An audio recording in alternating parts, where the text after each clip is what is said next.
like I can breathe underwater. I don't need to put back up.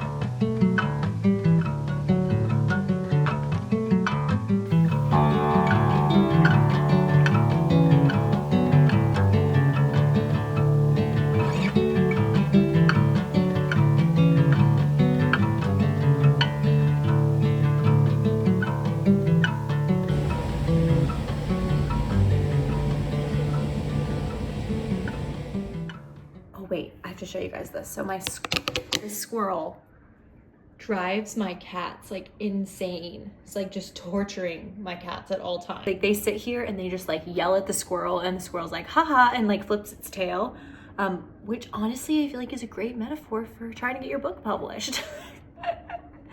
I'm just kidding, but am I kidding?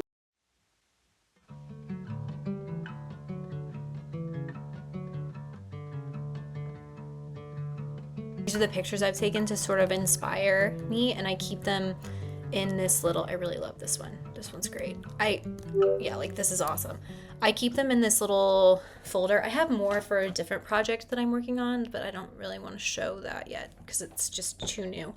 But yeah, I think it's really good to like go through and just like go to Pinterest, go to Arena, which I'll spell here, and just like go through and start picking pictures of like the vibe. This is such a good thing to do when you're feeling a little bit creatively blocked, like with a scene in particular. Like if you're like, oh, this scene is just not opening up, that's probably a sign that either A, the scene is boring and people will read it and find it boring and maybe you should not do that scene, or it's a sign that you need to visualize it more. This is just what I found. This is my 2 cents. I obviously, like, I'm talking with the experience I have and not with any experience that I'm pretending to have.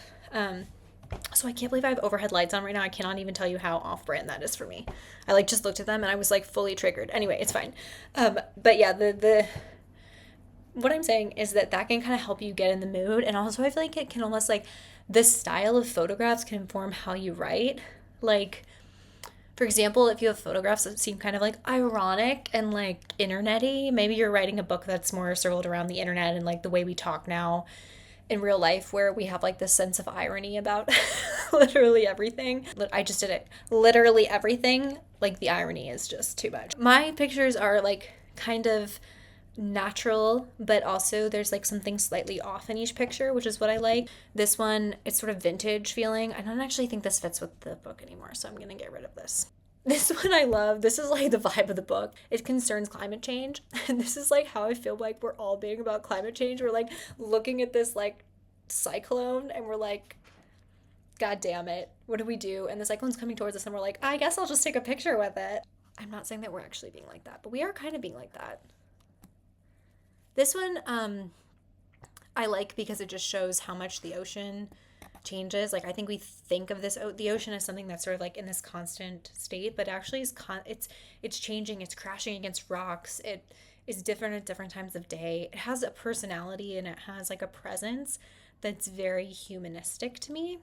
And this, I just love the golden light, the sort of surrealism of this photo I think is really on brand for my book. So that's what I'm going to keep it. Also this like overhead view where you feel like you're getting the perspective that is a little bit more romantic than what's actually happening. Like if you actually like zoomed in on someone's face, you might be getting like, oh, they're cold because the water is cold, or oh, they just stepped on something weird. Like, but instead you're getting this overhead view that's romantic and isn't entirely truthful.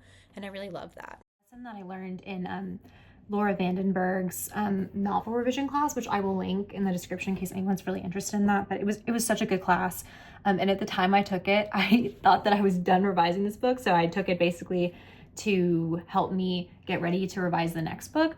But look at that. Life is just so surprising, isn't it? But one of the things she said was, Stevie, you're stealing my thunder. You're stealing my screen. One of the things that she said was you should choose like lighthouse texts. These are still in development. I'm actually still like picking some, but I wanted to just talk through each one. So I won't talk through each one. That would be really boring for you guys. So this is Leave the World Behind. This is a Rumaan Alarm book. That's incredible. I am picking this book as a lighthouse text because it has this eerie, very like creeping feeling that I want to emulate in my own novel. So that's why I chose this one. And it also it has great structure for what I'm working on. The second, same kind of deal, is this Elena Ferrante, Lost Daughter. My book is structurally not like this book, but the creeping sensation of like, what's going on here? What's happening is something that I want to have in my book. I love that mysterious element. This is A Separation by Katie Kinmura, a very beloved book for me. It's the same thing. This is a relationship drama. It takes place on vacation. It's creeping. It has this very eerie, like what is wrong, what's going on sensation, and otherworldliness, even though you're just in Greece, like you're not like, you know, on Mars or something. There's just an otherworldliness to this. It's fantastic. And then last is All Our Wives Under the Sea. I always say that, it's just Our Wives Under the Sea. This book is also about a relationship that's falling apart, so it's on my list, and it's quite wet, as you can see, which is another thing that's important for me in my novel. Okay, before I wrap up here, because I know I've been talking for a while, I just wanted to say like something I'm trying that I haven't tried before that I think like might be useful for others is I heard this, it was actually on Query Tracker, which if you haven't heard of, like, wow, I'm so happy for you. Don't look into it. Don't go near it. It will ruin your life. But anyway, they have like these success stories on Query Tracker where you can read people who have like successfully queried and gotten agents. And one of the people said this really great thing about her revision process. She said that every weekend she would get on the phone with her sister on Sunday and read her what she'd written that week. And the reason that was so good was it showed her what she needed to edit, like what sentences were not falling correctly, what plots were getting kind of like muddied. I just thought that was so smart, so I'm going to try that. I don't know if I'll call my sister, but I'll probably just like sit and record myself, like I'm recording myself now, and just go back and listen and see like, is there weird cadence somewhere? Like, do I need to edit this? Do I need to edit that? And it's not, the point of that, I think, is not to like spend that whole next week doing that revision. I would not do that. I would do it and take the notes and then keep writing forward. I think this is like the biggest thing that I've learned is that if you're doing a pretty hearty revision like I am, do not get caught up in the sentences before you finish the plot. Do not do that. I almost think of it as like a time frame. Like you have a time frame in which to explore that plot and you don't want that time frame to close. This is maybe a little mystical, maybe a little superstitious, but it is what I have come to believe. So that is what I do.